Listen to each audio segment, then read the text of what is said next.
Two kinds of beings are created in this world, the divine and the demonic. The divine have been described at length. Now hear about the demoniac. The demoniac do not know what is to be done and what is not to be done. No purity, good conduct, or truth are found in them. They say this world has no meaning, no cause, and no God, that it arises from nothing more than the passionate combination of male and female. Holding these misguided views and lost to themselves, they become enemies of the world, flourishing through harmful and destructive works, ruled by insatiable lust, filled with hypocrisy and pride. They are deluded by false ideas and sworn to impure work. Convinced that nothing is higher than the gratification of their desires, they are beset with immeasurable fears, ending only with death. Bound by an endless web of desires, absorbed in lust and anger, they amass wealth by dishonest means for the satisfaction of their ambitions. I have gained this much today toward achieving my ambitions. This wealth is mine, and more will be mine tomorrow. I have destroyed my enemy, and I will destroy others too. I am in control. I enjoy as I please. I am successful, powerful, and happy. I am wealthy and aristocratic. No one is my equal. I shall make sacrifice, give in charity, and celebrate.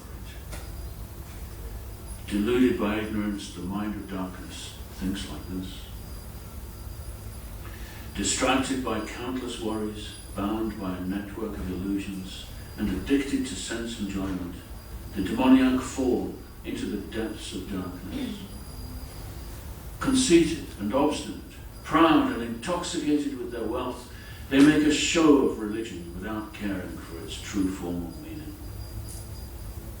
Overcome by ego, power, arrogance, lust and anger, these envious people hate me in their own bodies and in others. Birth after birth, I throw these cruel, hateful, and degraded people into the wombs of the demoniac. Born repeatedly among the demonic and not reaching me, these deluded ones sink ever downward.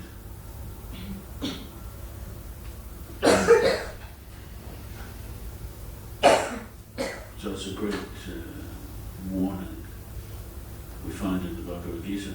This is a scripture of light and illumination and inspiration, and yet here, embedded in the scripture, we find this dark description,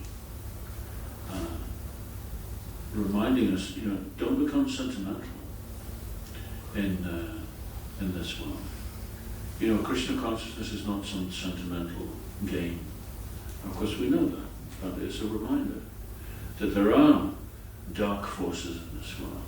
And sometimes these forces are so overwhelming, they even appear almost to overwhelm Krishna. See, Krishna says that these persons even become his enemy. He says they're trying to.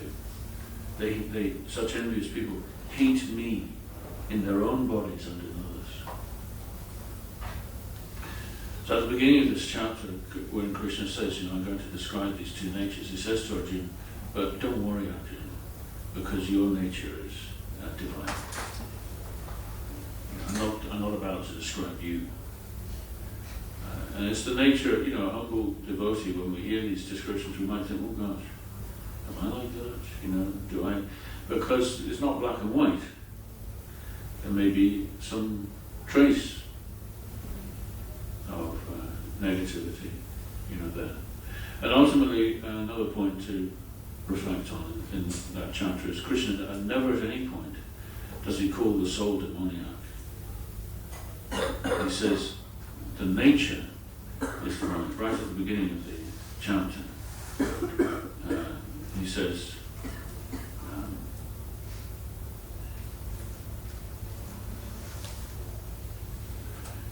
first of all, he describes the qualities of those born to the divine nature. And he describes those. And then he says, now these belong to those born to the demonic nature.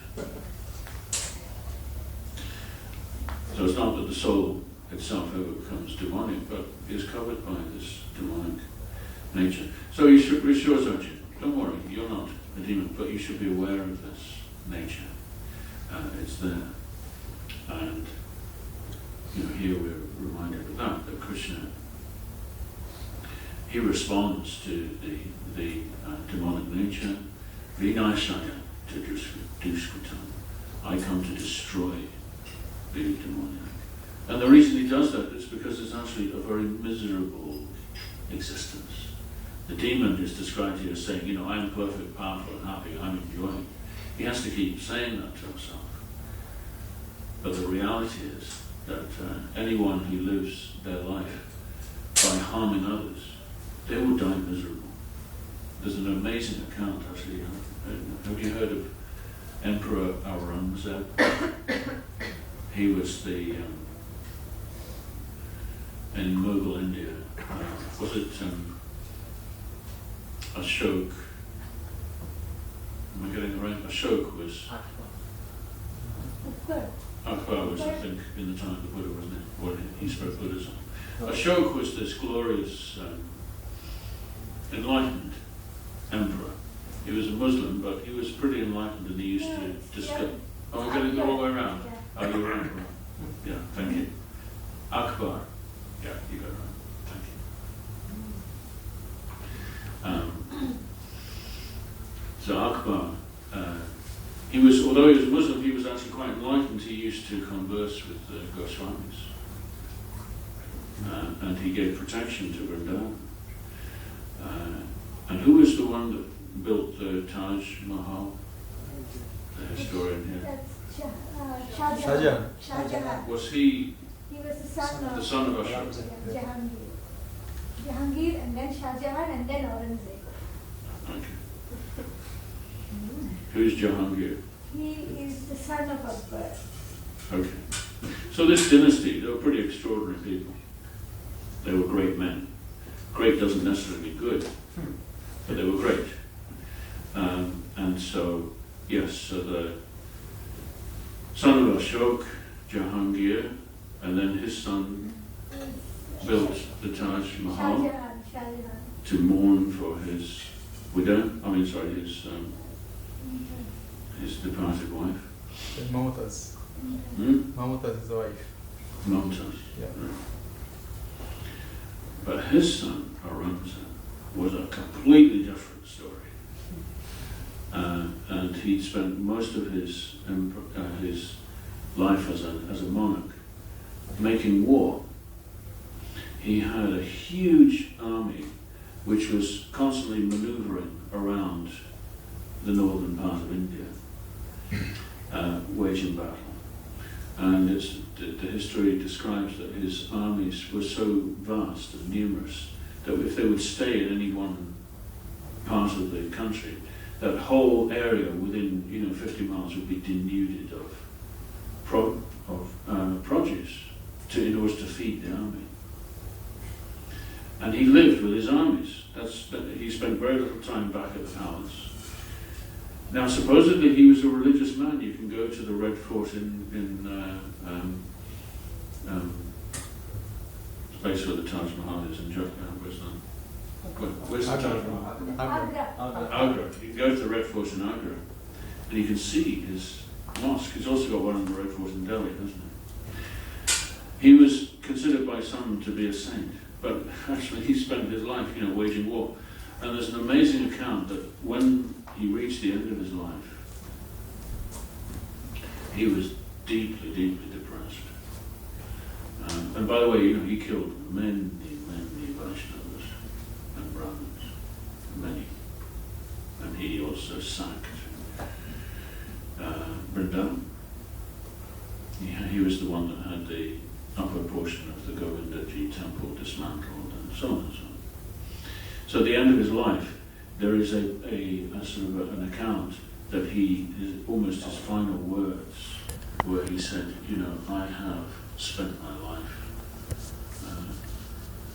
giving harm to so many people. offended in every conceivable way, and now I know that I face a very dark fate.